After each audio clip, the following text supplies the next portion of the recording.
আপনি কি খাবেন, কি বাঁচবেন? আপনি বরং যদি আপনার আর্মি মেরে ফেলে, আপনার যদি ভারতীয় আধিপত্যবাদ গুলি করে, আপনাকে যদি হত্যা করা হয়, কিন্তু সেই রক্তের বিনিময়ে যদি আপনি শহীদদের রক্তের বিনিময়ে নতুন বাংলাদেশ গড়ে যেতে পারেন, আগামী 1000 বছর বাংলাদেশের মানুষ নামাজে প্রার্থনায় আপনার জন্য শুধু দোয়া করবে। ঠিক।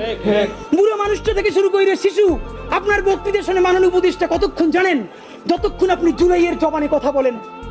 বাংলাদেশে গত 50 বছরে কোন রাষ্ট্রপ্রধানের 30 মিনিট 40 মিনিটের বক্তৃতা, রিক্সা চালক, ভ্যান চালক, সবজি বিক্রেতা, বিশ্ববিদ্যালয়ের প্রফেসর, ছাত্র জনতা আধা ঘন্টা বসে তার বক্তৃতা শুনে নজির নাই, যেটা আপনারটা হইছে। ঠিক। এটা কিন্তু আপনার চেহারা দেখে না।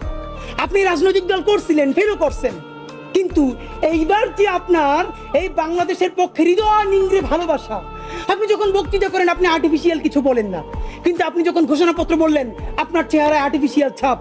ইদানিং আপনি স্ক্রিপ্ট